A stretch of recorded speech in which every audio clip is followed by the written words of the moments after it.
Hola, ¿qué tal? ¿Me escuchan? Sí. Buenas, sí.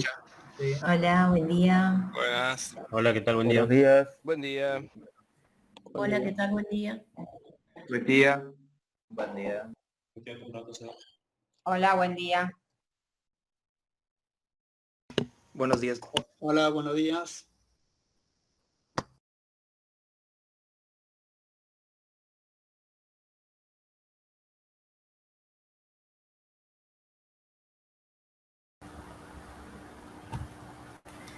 Bueno, bienvenido y bienvenida a todos. Estamos acá en la UTN de Tucumán. Me está visitando Sebastián Narbona de Quinto Impacto. En un ratito va a empezar su charla de Big Data y de, bueno, contarnos un poquito qué es Quinto Impacto y qué es lo que se hace en esta empresa de Mendoza, que hace un rato viene trabajando con proyectos con impacto socioambiental, el desarrollo tecnológico. Así que bueno, gracias a todos y a todas por asistir. Vayan poniendo ahí en el chat de dónde están. Creo que Juan hace un ratito les preguntó, pero estaría bueno que nos digan de dónde vienen.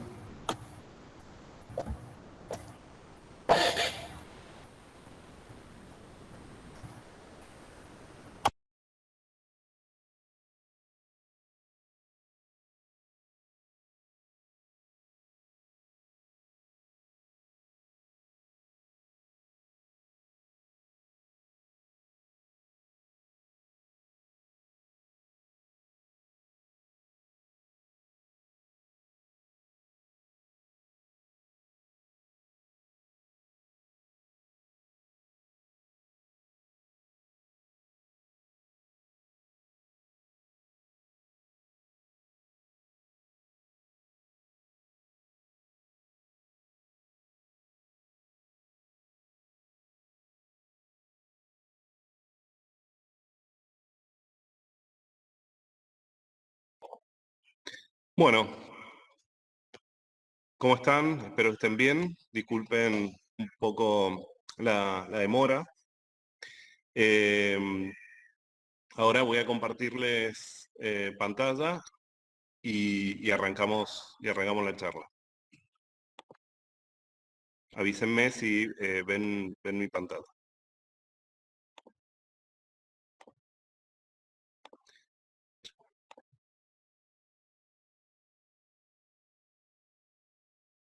Se ve.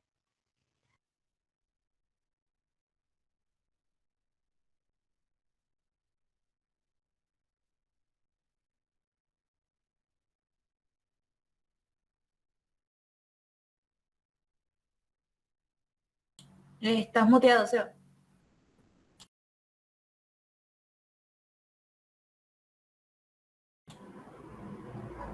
Estás muteado.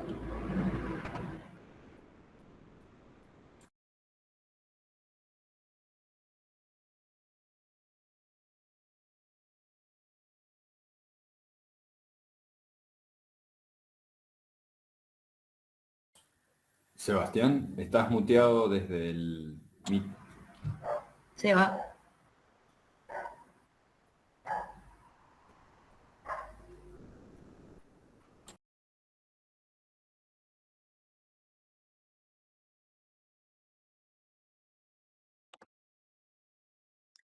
Ahí estamos. Ahora sí me están escuchando, ¿no? Perfecto. Le hago señal, Pato, me dice está todo bien y no. Bueno, un poquito lo que les estaba comentando es, primero vamos a dar inicio a la charla de Big Data, te voy a comentarles un poquito sobre el ecosistema de tecnología que conforman el Big Data, muy básico, una charla inicial.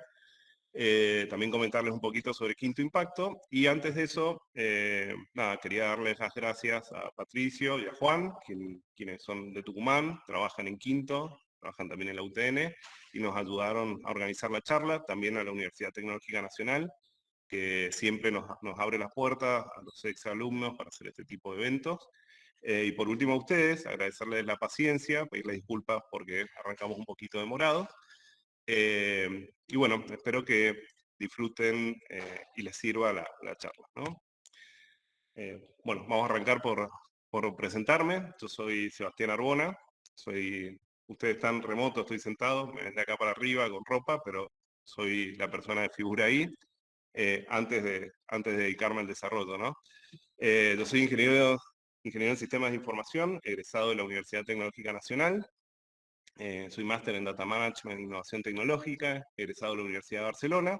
Soy docente también en la Cátedra de Ingeniería de Software en la Universidad Nacional de Cuyo. Bueno, soy fundador y director de tecnología en Quinto Impacto, y también soy fundador y arquitecto de software en Epiliquid, ¿no? Son dos empresas de Mendoza, ¿no? Dos empresas nacieron en Mendoza, ¿no? No son de Mendoza. Bien. Entonces vamos a arrancar con Big Data, ¿no? Enseguida después les cuento qué es Quinto Impacto y qué es Epiliquid, ¿no? Pero arranquemos con la charla técnica, ¿no? Vamos a hablar de Big Data. Para comenzar hablando de Big Data, les voy a pedir que pensemos lo que sucede en un segundo de Internet, ¿no? En un segundo de Internet se generan, por ejemplo, en 60 segundos de Internet se generan, por ejemplo, 1.3 millones de logins en Facebook, se envían 19 millones de textos a través de WhatsApp, se generan más de 764.000 horas se ven 764.000 horas de películas en Netflix, ¿no? Y el dato que quizás interese más es que en Tinder, por ejemplo, se generan 1.6 millones de match, ¿no? en estos segundos. Es decir que para cuando terminemos la charla van a ver como 3.200 millones de match hechos en Tinder, por lo tanto no hay excusas para estar soltero, ¿no? Bien, entonces a lo que vamos es que esto tiene que ver con el crecimiento y el volumen de la información, ¿no? Nosotros hoy, en estos últimos años, la humanidad ha generado más información que a lo largo de toda la historia de la humanidad, ¿no? En los últimos años nosotros hemos generado muchísima más información que a lo largo de toda la historia de la humanidad, ¿no? Y esto tiene que ver, bueno, con la tecnología, ¿no? Tenemos hoy, esto que contábamos, hay un montón de tecnologías generando información y guardando información y analizando información. El crecimiento de los dispositivos móviles, ¿no? Hoy la vida conectada, tenemos en nuestros bolsillos computadoras que están todo el tiempo también traqueando, midiendo y generando información, las redes sociales, el comercio electrónico, el Internet de las cosas, porque como no era suficiente información la que generábamos nosotros estando conectados todo el día, hoy nuestra licuadora genera información también y la envía a Internet para analizarla.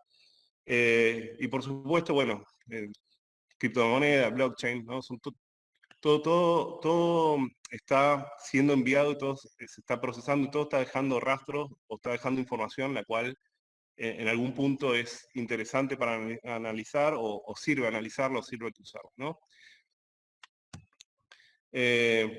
Y la tendencia de esto es que va a seguir creciendo el volumen de información que nosotros generamos, porque, digo, en el último año la cantidad de móviles aumentó en el mundo un 63%, un 87% de las tablets, un 30% de las compus portátiles, y un 113% los dispositivos máquina-máquina, son esta licuadora conectada a Internet que genera información, ¿no? Entonces, el Internet de las cosas, también como está en auge, digamos, en estos últimos, en los próximos años va a crecer o va a ser tendencia en generación de información, ¿no? Bien, ¿hasta acá vamos bien? ¿Se entiende? ¿Me escuchan? Pato, avísame si alguno dice que no. Sí, perfecto. Bien.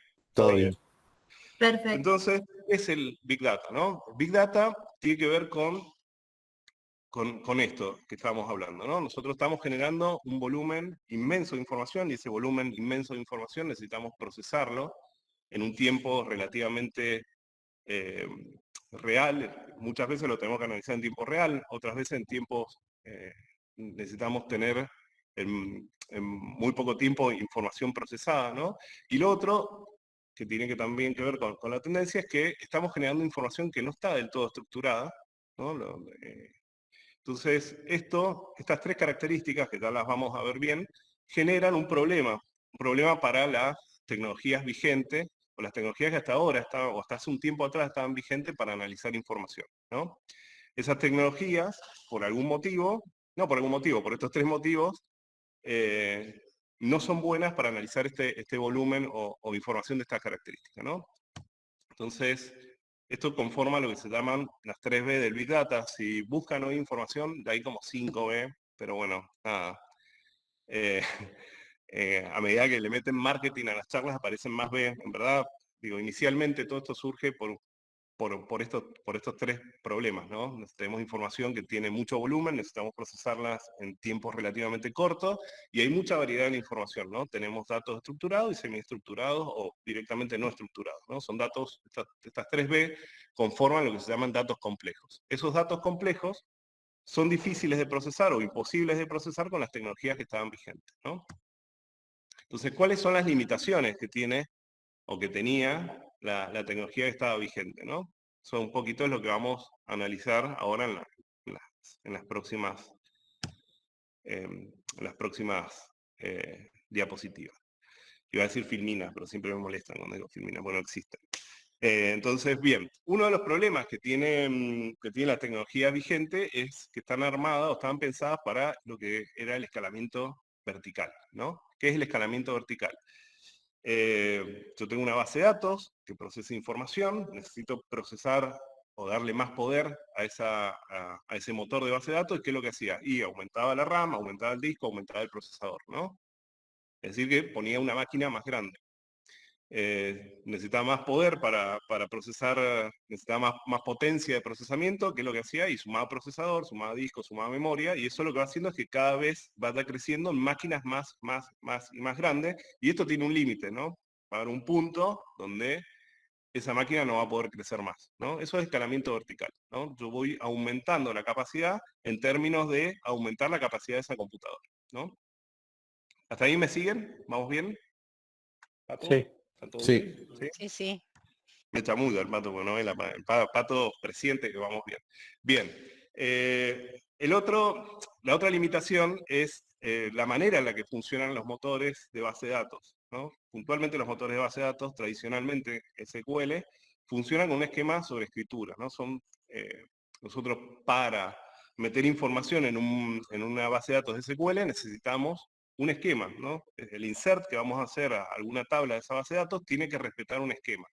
Es fuertemente estructurado SQL, ¿no? Yo puedo meter información ahí siempre que cumpla con un esquema de información predeterminado y con una serie de restricciones, ¿no? Entonces, esos esquemas que son rígidos para la escritura, digo, no son buenos para el volumen o la velocidad en la que yo necesito procesar o guardar información, ¿no? Entonces, esa es otra es otra de las limitaciones. Las bases de datos de SQL son muy buenas porque permiten hacer cruces de información potentes, pero tienen la limitación de que las escrituras tienen que, justamente para darle potencia a los cruces, las escrituras tienen que seguir ciertas estructuras tan pensadas para generar lecturas potentes o cruces de información potentes, ¿no? Entonces son buenas para generar esos cruces de información, pero las escrituras, comparado con, por ejemplo, las bases de datos NoSQL, son limitadas, digamos, son más limitadas. Entonces, ese es otro punto en donde las tecnologías de información vigente, las tecnologías de procesamiento de información vigente, por ahí eran limitadas. Y lo otro tenía que ver con la manera en la que se armaba la infraestructura, ¿no? Porque todo lo que se tendía a hacer era, yo por un lado tenía la unidad de almacenamiento, donde tenía mi motor de base de datos, y por otro lado tenía mi unidad de procesamiento, donde era otra máquina, que yo tenía mi servidor ahí, traía los datos de la base de datos, procesaba. Bueno, esa infraestructura que era un estándar hace 10 años atrás, digo, terminó siendo un cuello de botella para este escenario. Digo, es buena para otros escenarios, para este escenario donde tengo volumen, variabilidad y velocidad, o en otras palabras, datos complejos, termina generando un cuello de botella, ¿no? Entonces, digo, esa mezcla lo que generó es que, o esas limitaciones lo que generó es que las tecnologías vigentes hicieran agua para procesar esos volúmenes de información variable o esos datos complejos, ¿no? Entonces, ahí es donde nace el Big Data, ¿no? Lo que se llama Big Data. Big Data es un conjunto, un ecosistema de tecnologías que lo que hacen es solucionar estas limitaciones, ¿no? Lo primero que solucionan es esto que hablábamos recién del escalamiento del software, del escalamiento vertical, ¿no? Trabajan con otra filosofía, tiene que ver con escalamiento horizontal.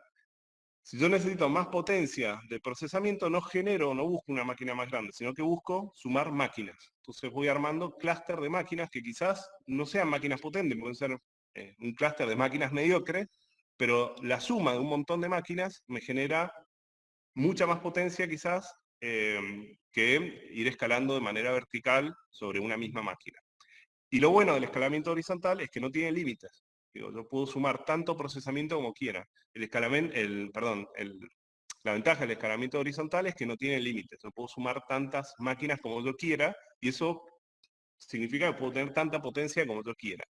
El escalamiento vertical tiene un límite, ¿no? Porque va a haber un punto donde la máquina no me va a entrar en el edificio para meter la cantidad de RAM que necesito meter, o la cantidad de discos que necesito meter, o la cantidad de procesadores que necesito meter.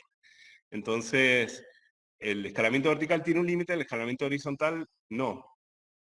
Entonces, puedo meter tantas máquinas como quiera en ese clúster y generar mucha potencia, mucha más potencia de la que generaría con el escalamiento vertical.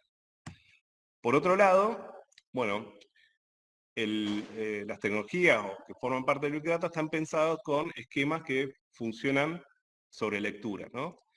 En general me permiten meter información sin demasiadas restricciones, sin demasiadas reglas, sin demasiada estructura, lo inserto en la información, la guardo, y después cuando la leo, ahí se genera el esquema, ¿no? Entonces, eso lo que me permite es trabajar de manera muy rápida, sin todas esas restricciones, sin ese cuello de botella en las inserciones, y después los esquemas se arman cuando yo necesito recuperar, necesito leer la información. ¿Bien? Bien. Y la infraestructura, digo, este problema que teníamos en donde teníamos las unidades de procesamiento, la unidad de procesamiento separada de la unidad de almacenamiento se soluciona porque ahora vamos a ver un poquito más cómo funciona Hadoop o cómo funcionan algunas de estas tecnologías de Big Data, pero lo que hacen es tener el procesamiento unido al almacenamiento. Entonces no genera ese cuello de botella de transferencia de información que se generaba con las infraestructuras tradicionales. ¿Bien? ¿Hasta acá venimos bien, chicos? ¿Hay alguna duda? Vamos a ver el chat. Todo bien. Todo bien. ¿Venimos bien? ¿Estamos? Sí, ¿Sigo? sí. Buenísimo. Nadie me escribió en el chat, así que sigo. Joda. Está haciendo buena letra, Cintia. Cintia ha trabajado con nosotros. Bien, entró esta semana.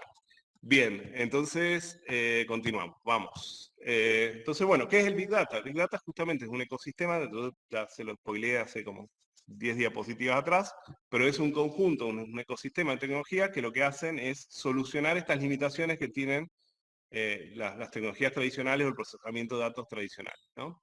Entonces son tecnologías que trabajan bien en escalamiento vertical, en esquemas que tienen que ver con esquemas sobre lectura. Hola chicos, ¿cómo están? Y trabajan bien sobre, este tema del procesamiento y el almacenamiento de información, ¿no? Entonces, ¿quiénes fueron los pioneros? Los primeros que se encontraron con problemas de Big Data. Bueno, los primeros que se encontraron con los problemas de Big Data son los motores de búsqueda, ¿no?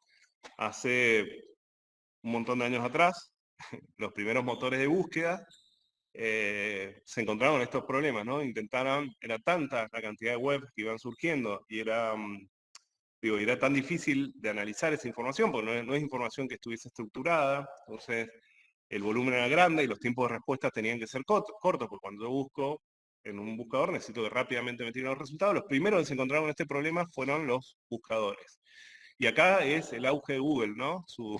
Google aportó muchísimo a lo que es Big Data hoy, ¿no? Hay dos tesis, dos papers de Google que fueron los que dieron inicio a todo el procesamiento, a todo lo que es el Big Data, ¿no? El File System que inventó Google, que es un sistema de almacenamiento de archivos distribuidos, y MapReduce, que es una plataforma de procesamiento distribuido, ¿no? A través de clúster. Y ahora vamos a ver qué significa todo eso. Bien. Bueno, entonces vamos a ir con Hadoop, ¿no? Hadoop es el papá de Big Data, si me preguntan a mí, o es la tecnología que facilitó un montón este procesamiento distribuido. Está hecho, sea, está liberado en la fundación Apache de código abierto, está hecho en Java.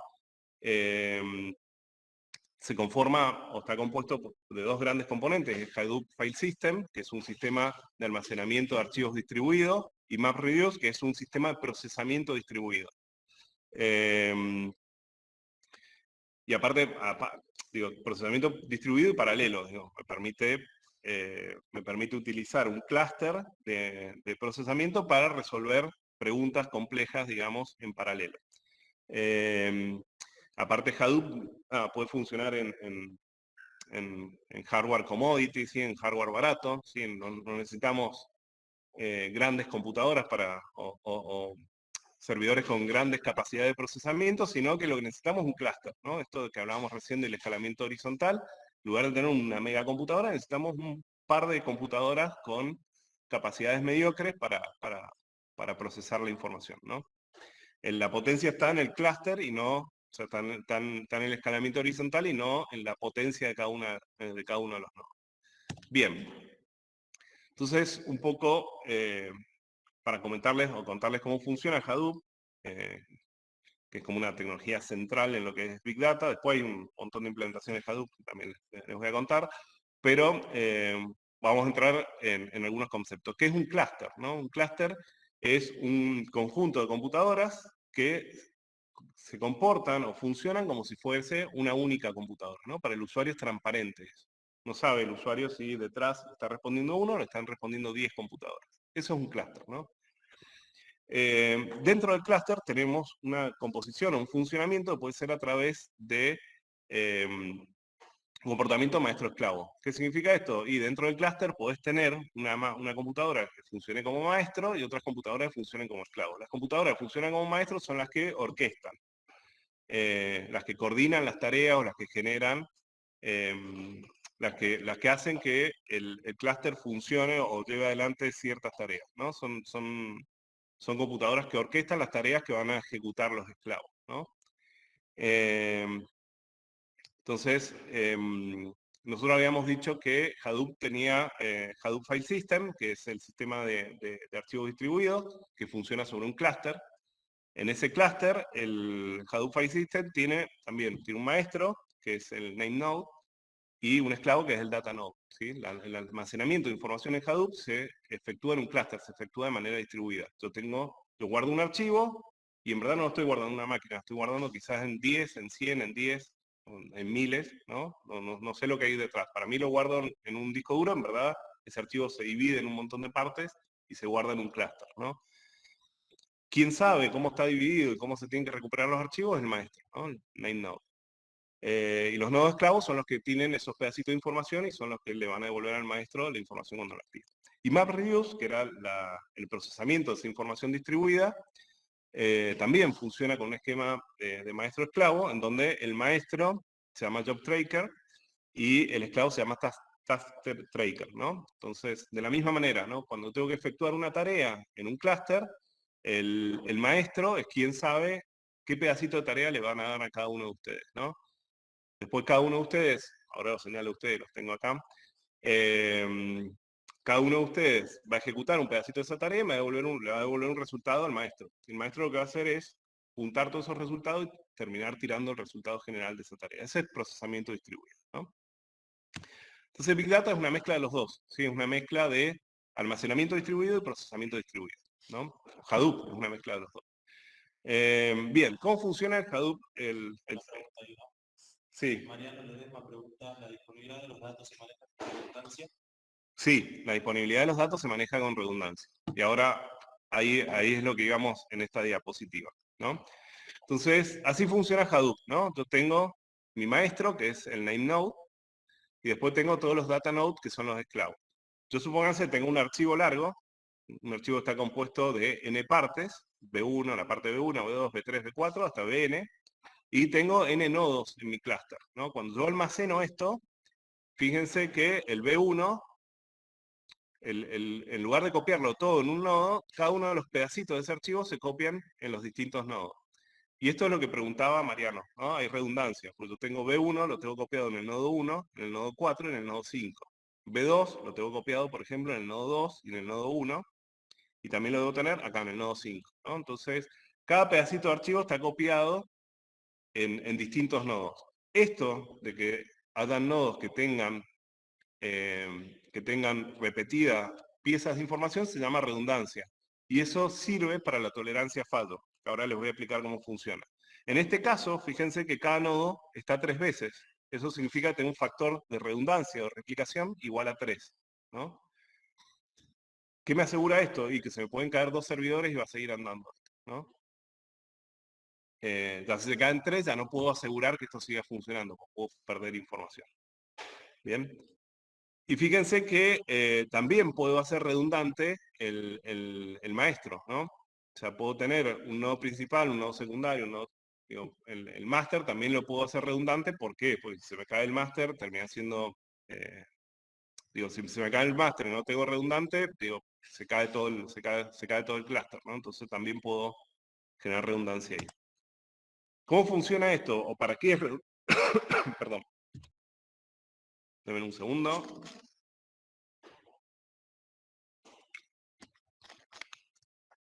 Bien. ¿Para qué me sirve la redundancia o el factor de replicación? Para la tolerancia a fallos. Esto como ya les spoileé recién, ¿esto para qué sirve? Sirve, si se cae un nodo, yo con un factor de replicación igual a 3, se pueden caer 2 nodos y yo sigo funcionando. Digo, 3 nodos ya no lo puedo, o ya no lo podría, no podría asegurar que no pierdo información, ¿no? Pero hasta 2 nodos se pueden caer. Entonces, vamos a suponer que se cae el nodo 1, fíjense, en el datanode 1, lo pongo en gris, se cayó, el nodo principal, el master, el name node, lo que hace es un latido, ¿no? Lo que hace es pegarle, mandarle un ping a cada uno, perdón, es al revés. Los data nodes se reportan al name node diciendo, che, estoy bien, estoy bien, estoy bien, estoy bien. Cuando yo no recibo ese latido por mucho tiempo, cuando el máster no recibe ese latido por mucho tiempo, supone de que ese nodo se cayó, ¿no? Si ese nodo se cae, lo saca del clúster, y fíjense acá, se cayó el nodo 1. El nodo 1, ¿qué información tenía? Ahí tenía B1, B2 y B3.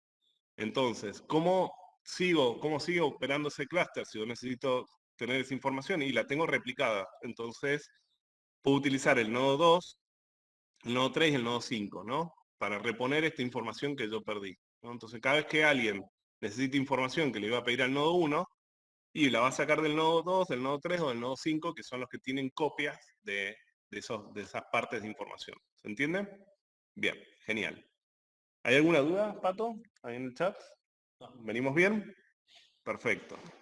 Perfecto. Bien, entonces, así funciona Hadoop File System, ¿no? El nodo principal va recibiendo reporte de cada uno de los nodos esclavos para ver el estado, si están en línea o no. Cuando se cae uno, nada, él tiene la estructura. Respecto a tu hidratación, nomás, pero ya lo sabes. Sí, sí, bueno, tengo un problema con la Coca Light. Bien, perfecto. Lo mismo, se llega a caer el nodo principal, bueno, el que va a orquestar es el nodo secundario, el name node secundario, ¿no? Bien. Bien, y acá es como queda el clúster una vez caído. A ver, si ese fallo se prolonga en el tiempo, es decir, pasa el tiempo y nunca se reincorpora el nodo 1, el datanode 1, el clúster termina eliminándolo, termina diciendo, bueno, se cayó, es una caída prolongada, no cuento más con este nodo, y lo baja, ¿no? Y bueno, cuando lo baja, reconfigura el clúster con los nodos que tiene y con la información que tiene, ¿no? Entonces, esa información que tenía el nodo 1, la almacena en el nodo 3, en el 2 y en el 4, ¿no? Y bueno, con eso sigue teniendo un factor de replicación igual a 3. Si es que yo no agrego ningún nodo nuevo al clúster. ¿Bien? Bien. Bueno, entonces después, por otro lado, nosotros dijimos que Hadoop combinaba el Hadoop File System y MapReduce. Hadoop File System para guardar de manera distribuida la información. Acá me quedó una propaganda, no debería estar. Entonces, Hadoop File System almacena de manera replicada la información, y MapReduce lo que hace es el procesamiento distribuido esa información. O sea, yo almaceno de manera distribuida la información y también el procesamiento lo hago de manera distribuida, ¿no? Es decir, que no uso una sola máquina para responder alguna pregunta que tengo que hacer sobre esa información, sino que uso un clúster de computadoras que van a operar de la misma manera o de una manera similar a cómo funciona el almacenamiento, ¿no? Esa tarea se la van a dividir entre todos y cada uno va a ejecutar una pequeña porción de esa tarea. ¿Bien? Entonces acá tenemos JobTracker, que lo que hace es orquestar esa tarea. JobTracker le voy a hacer una pregunta compleja, y JobTracker va a dividir esa pregunta compleja en tareas chiquititas, y esas tareas chiquititas se las va a pasar a cada uno de los nodos del clúster. Cada uno de los nodos del clúster con su información va a responder esa pregunta, y le va a pasar, cada uno de los task tracker va a pasar su resultado parcial al JobTracker. JobTracker va a unir todo eso y va a responder, va a responder la pregunta general. Bien. ¿Hasta acá se entiende? ¿Vamos bien? ¿Alguna duda?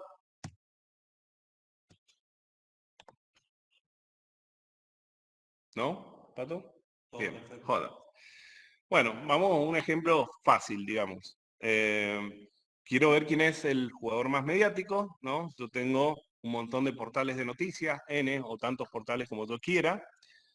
Tengo en el medio un proceso que lo que hace es analizar el HTML de esos portales para ver si están hablando, de qué están hablando, ¿no?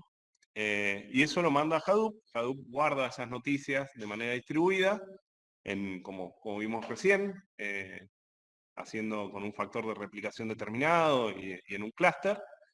Y después, nada, yo quiero saber quién es el jugador, perdón, ahí está, quién era el jugador más mediático, ¿no? Entonces yo quería saber quiero saber de los jugadores de fútbol, de quiénes son de los que más se habla, ¿no? Eso es lo que quiero saber. Entonces, JobTracker tiene una tarea para ejecutar en donde va a analizar cada uno de esos contenidos y va a sacar, bueno, cuántas veces se mencionan a distintos jugadores de fútbol, ¿no? Entonces, ¿qué es lo que hace? Esa tarea se pasa a cada uno de los nodos del clúster, cada uno de los nodos del clúster con su información o con la información que tiene asignada, saca esas cantidades de menciones que tienen cada uno de los jugadores. Esos resultados parciales se pasan al JobTracker y JobTracker hace la sumatoria o hace la compilación de eso, en este caso una sumatoria, en otros casos será otra cosa, une esos resultados y responde, ¿no? Entonces, digo, ¿qué tan rápido podemos hacer esto? ¿Y cuánta información podemos analizar? Y depende del nodo, ¿sí? ¿Cuántos portales de noticias puedo analizar? Todos los que quiera, dependiendo del tamaño de mi clúster de almacenamiento. ¿Qué tan rápido puedo responder esas preguntas o las preguntas que yo tenga? Y depende también de mi clúster de procesamiento, ¿sí? Mientras más computadoras tenga yo ahí, más potencia tengo para analizar esa información. Más chiquitas van a ser estas tareas, o sea, más chiquito va a ser el volumen de estas tareas, más rápido me va a responder cada uno de los task tracker, más rápido yo puedo dar ese tiempo de respuesta, ¿no? Un poquito así es como funciona Hadoop y el tema este de Big Data, ¿no?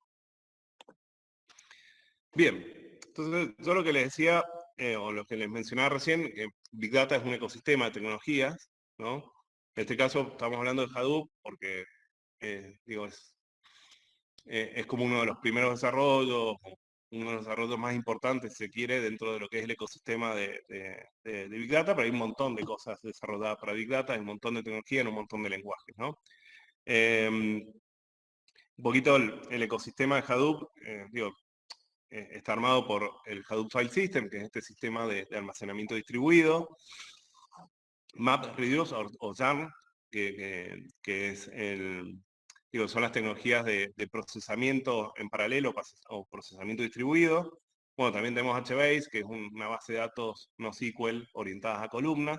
Acá pueden poner lo que quieran, ¿no? Puede haber un Mongo, puede haber cualquier tipo de base de datos que funcione o se lleve bien con escalamiento horizontal y con todas estas cosas que nosotros decíamos, es buena para meterlo al ecosistema. No hace falta meter todo lo que trae Mongo, digamos, todo lo que trae Hadoop. Pueden poner sus componentes, ¿no? Bueno, después tenemos Hive y Pig. Pig es como un lenguaje de scripting para Big Data. Hive es un lenguaje como un query para un query tipo un SQL para preguntar sobre el almacenamiento distribuido. Bueno, después tenemos para manejar catálogo, tenemos para manejar workflows de tareas programadas. Tenemos después para conectar logs. Los logs se analizan mucho en Big Data, o sea, los logs de los servidores o información. Digo, tenemos como herramientas para conectar todo con Hadoop, digamos. De todas formas, como les comentaba, a ver, me parece que me pasé una. No. Ahí está, sí, me había pasado una. Digo, el ecosistema es gigante, ¿no? Tenemos implementaciones de Hadoop, tenemos en prácticamente todas las nubes, ¿no?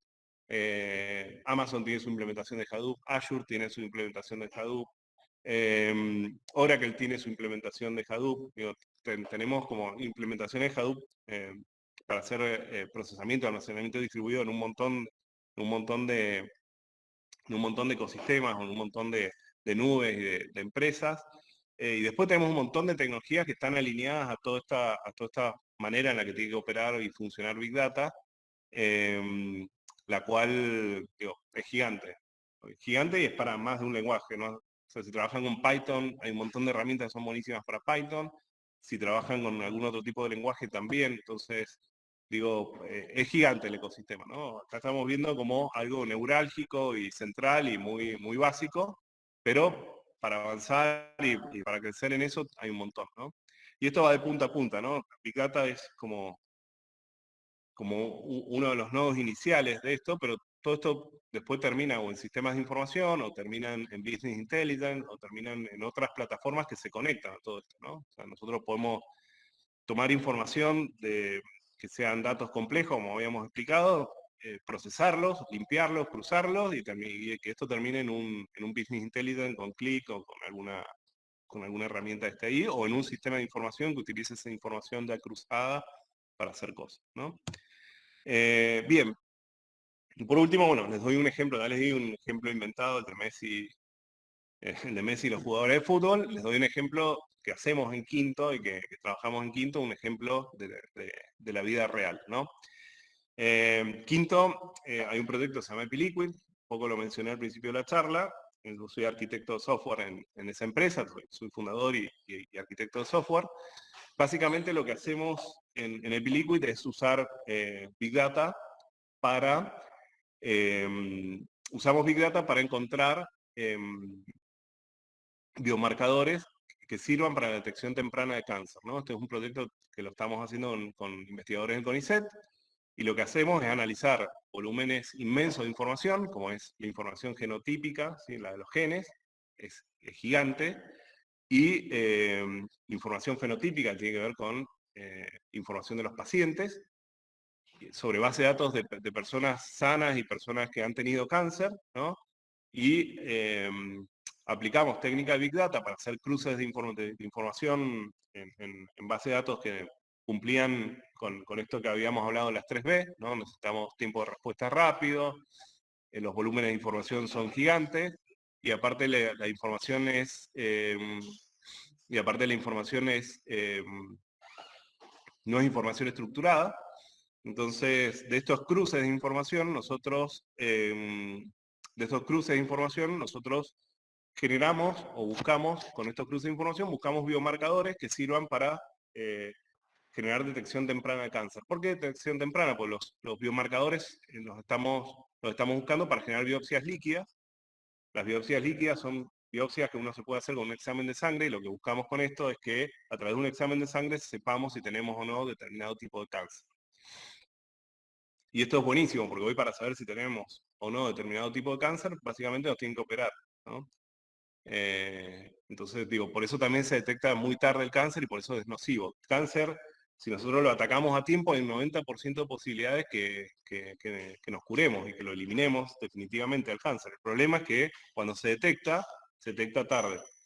Entonces, digo, el desarrollo o el Big Data aplicado a esto es como súper importante, porque persigue una meta muy importante, digo, a nivel y de escala global, digo, tiene un impacto global lo que nosotros estamos haciendo.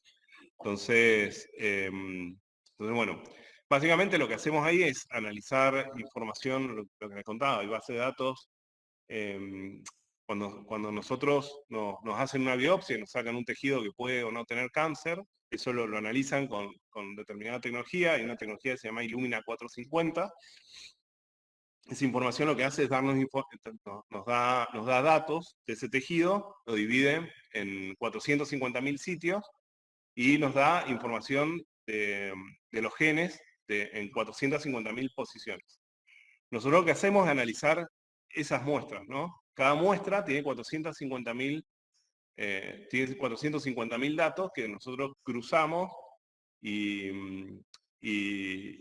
los procesamos para entender qué es lo que está pasando ahí y de esa manera, bueno, saber si hay un proceso molecular, un proceso biológico, un proceso clínico que esté generando o que esté,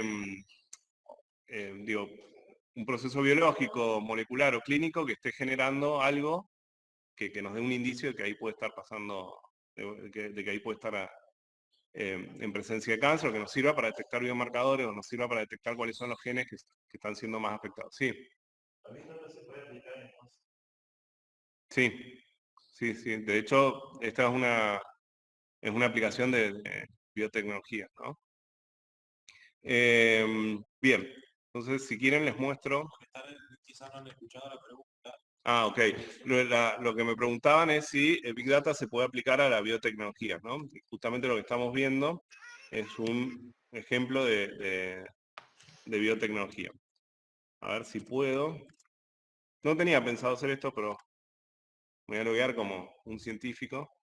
Brevemente a la gente que está aquí, que tenemos gente acá también esencial, y recién le hacen una pregunta de los chicos que están acá de la UTN al SEBA, pero bueno, hay mucho más gente por mí.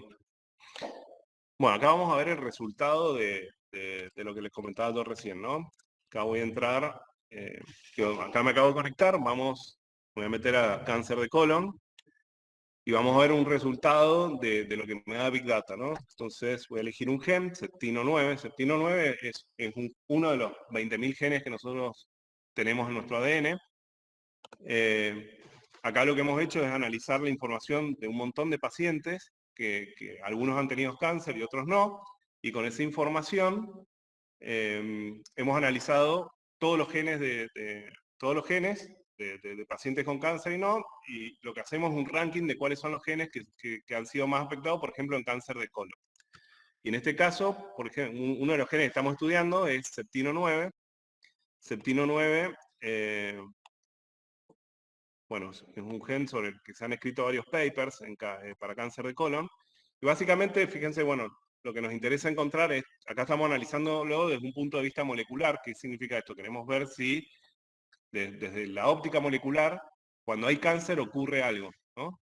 Entonces, esta línea amarilla es el comportamiento molecular o el comportamiento de Septino9 cuando el paciente está sano, ¿no? Y la línea naranja es el comportamiento de ese gen cuando el paciente tiene cáncer. Entonces ahí encontramos esto que nosotros llamamos burbuja de hipermetilación, ¿no? Acá, cuando el paciente tiene cáncer, en Septino9 ocurre algo, ¿no? Sí, hay una variación. Los genes hipermetilan, ¿no? Metilan mucho más. Un gen metila para cumplir su función biológica, ¿no? Entonces, después hay otro procesamiento que hacemos que es para ver hacer una hay un montón de cruces. Después, clínicamente también tenemos que hacer otros cruces, y la sumatoria de todos esos cruces nos van a dar cuáles son los genes que hay que darle bola en cáncer de colon, cuáles son los genes que hay que darle bola en cáncer de mama, o bueno, en todos los tipos de cáncer, ¿no? Ovarios. Ahora estamos estudiando cáncer de colon y estamos estudiando cáncer de mama, ¿no? Entonces después, bueno, hay varias cuestiones, ¿no? Que le hemos ido agregando al Big Data. Por ejemplo, no sé, acá el tema de los leucocitos, esta línea azul que figura acá. Esta línea azul que figura acá tiene que ver con los leucocitos. Los leucocitos, ¿qué cosa? Glóbulos blancos. Claro. El principal contaminante, cuando se toma una muestra, cuando toman una biopsia, se rompen tejidos, y esos tejidos lo que generan es, se rompen glóbulos blancos y eso contamina la muestra. Los glóbulos blancos pueden darnos un resultado, o sea, nos puede generar un área de hipermetilación cuando no la hay, cuando es contaminación. Entonces lo que nosotros hemos hecho, por ejemplo, parte de lo que hace el Big Data es analizar cómo están los glóbulos blancos para que no tener un falso positivo ahí. Fíjense que en esta área de hipermetilación que encontramos acá, los glóbulos blancos están bajos. O sea que no es un área de hipermetilación generada por contaminación de leucocitos, sino que es es porque verdaderamente está pasando algo ahí. Después, bueno, no sé, hemos hecho, por ejemplo, el promedio de todos los cánceres, ¿no? El promedio de todos los cánceres, que es PanCáncer, de la base de datos de todos los cánceres, hemos intentado hacer lo mismo, y fíjense también, este evento está ocurriendo solamente en cáncer de colon. Fíjense que en la media de todos los cánceres no pasa esto. Entonces, esa hipermetilación está pasando cuando hay cáncer de colon solamente. Entonces, bueno, son indicios que nos va dando el Big Data para que los científicos después trabajen en el armado de las sondas y en el armado de las biopsias líquidas y de los biomarcadores, ¿no? Bueno, este análisis lo hemos hecho para los 22.000 genes que tiene. Un segundo, vamos a borrar. Vamos a probar otro gen. No, ven ahí Graph, fíjense, perdón, borré la media. Graph es otro de los genes, ¿no? Tiene también otro comportamiento. Acá pasa algo, ¿no? Acá tenemos una burbuja de hipermetilación. También es propia de cáncer de colon. Y bueno, nada, ahí vamos armando nosotros con esto. Después, Big Data lo que hace es también es analizar desde todos estos puntos de vista, molecular, biológico, clínico, cada uno de los genes para ver qué es lo que está pasando y armar un ranking de, bueno, para cáncer de colon, cuáles son los genes que más impacto tienen, para cáncer de mama también, y sobre eso después, bueno, el equipo científico construye las ondas para armar los biomarcadores y todo eso, ¿no? Este es un proyecto que recibió una inversión de $500.000 de CITES. Un proyecto ya no está en fase de idea, digamos, es un proyecto real que se está ejecutando y que lo estamos haciendo desde Argentina y desde Quinto, ¿no? Bien, y en el cual se aplica Big Data, que era un poco el centro, el foco de la presentación, ¿no? Entonces, estas técnicas que muestro acá son técnicas que hemos utilizado para generar esta base de datos, generar estos cruces de información, por ejemplo, con información de los genes y con información de... Mariano hace una pregunta. Sí. Para nuestros gráficos, ¿cuántos datos se necesita algo especial para representar una web en librería de Python? Bueno, los gráficos que vimos recién, están armados con una librería de JavaScript, digamos, e igual a las librerías de Python o es igual a no necesitamos nada, que es la magia de Big Data, ¿no? O sea, se hace todo en otra capa, todo el trabajo pesado se hace antes y acá ya está procesado ese trabajo. De hecho, está guardada la información en un Mongo, tal cual la tiene que mostrar la pantalla, o sea que el procesamiento que hay detrás de eso es nada. Bueno, perdón, algo que por ahí también estaba bueno mostrar. Vamos a ir a Septino 9, ya que le estamos usando, perdón Emma, si estás viendo la charla, estoy usando tu usuario, Nepiliquid. Ahí voy a cargar esto. Y esto, bueno, esto también digo, acá fíjense, parte de lo que me resuelve Big Data es que me dicen todos los lugares de ese gen en donde hay burbujas de hipermetilación. Y después lo que está bueno esto es que me puede llevar al ADN. Todo lo que está acá abajo, todas estas letras que ven acá abajo, es la secuencia de ADN del gen, ¿no? Y ahí yo hice clic y me llevó a donde está la burbuja, donde está esa burbuja, lo que está pintado en naranja es la burbuja de hipermetilación a la que yo le hice clic.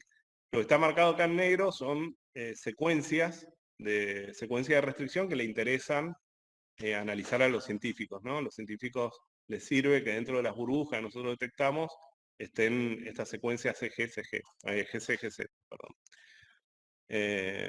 Pero bueno, eso tiene que ver con lo que están haciendo ellos. Pero bueno, fíjense que también parte de lo que traemos, fíjense, es una base de datos sin ninguna estructura, ¿no? Son un montón de secuencias de ADN que están ahí, y sobre esa secuencia de ADN tenemos que hacer preguntas y tenemos que resolver cosas, ¿no? Eso es parte de lo que esto tirado en un SQL se rastra, ¿no? O sea, no está hecho SQL para esto.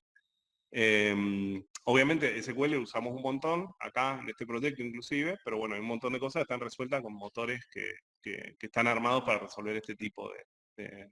Sí. Sí. Preguntó si eso era una composición de ADN. Sí, esta es la composición de ADN de septino 9, del gen septino 9, ¿no? Entonces, todo esto del septino 9, Tuki, bueno, gigante. Y sobre eso, bueno, también está. Bien, ahí vamos, seguimos con la presentación entonces. ¿Hay alguna otra duda, chicos? ¿Alguna otra pregunta? ¿Pato? Sí, acá Mariano está muy activo, Mariano está buenísimo.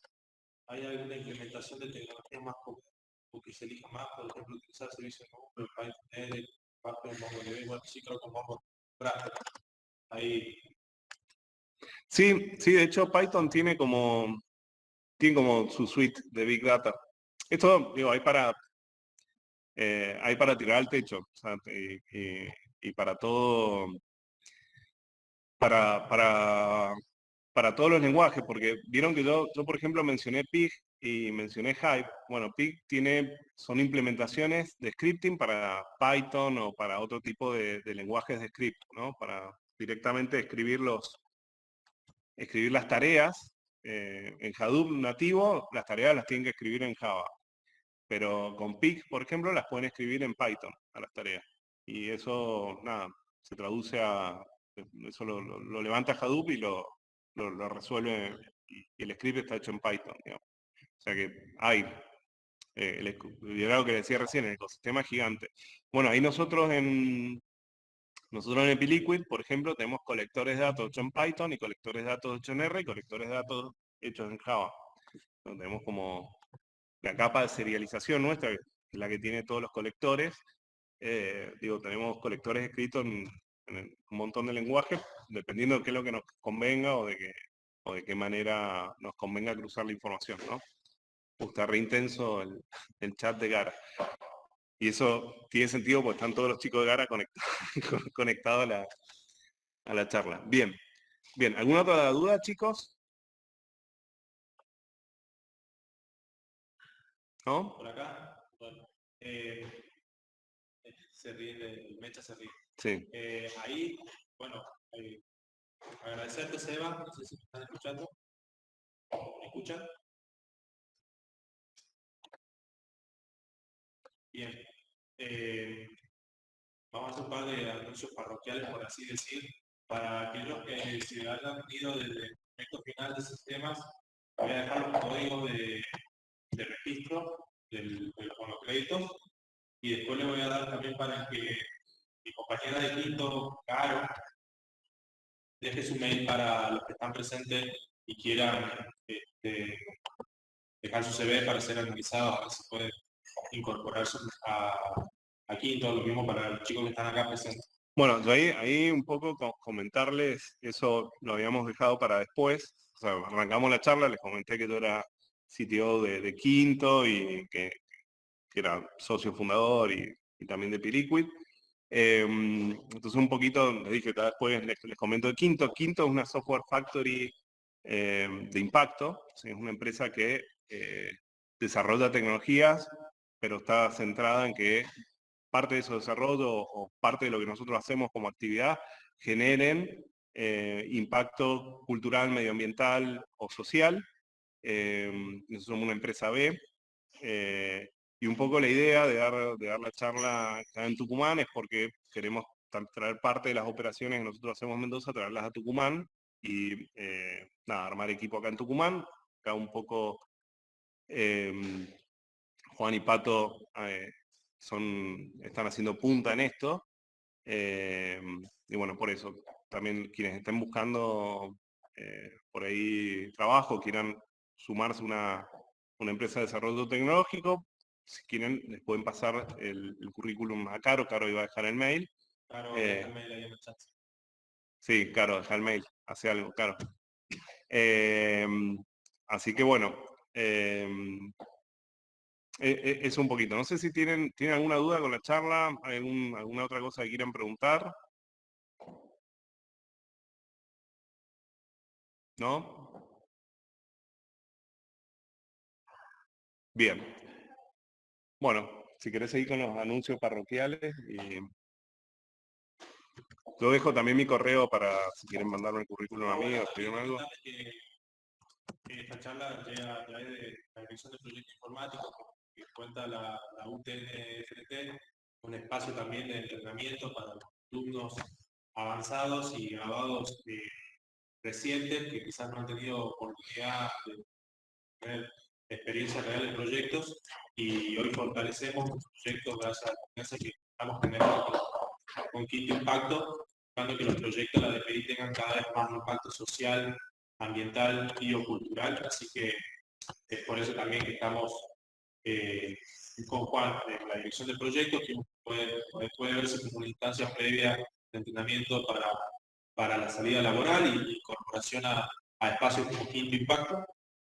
Así que para los que sientan que todavía les falta un poco más de experiencia o Fernando, te mando un saludo.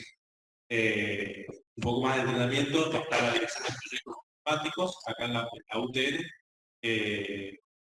Con Juan también podemos dejar ahí un mail para que escriban a los que quieran incorporarse a la dirección de proyectos.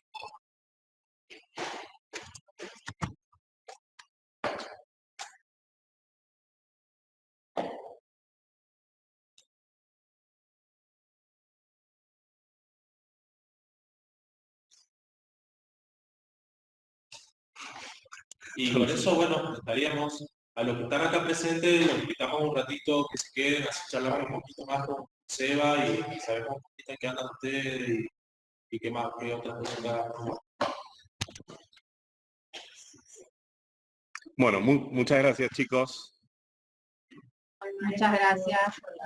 Nos vemos. Muy buena. Muchas gracias. Muchas gracias. Hasta luego. Sí, muchas gracias. Muchas gracias a todos. Chao, suerte.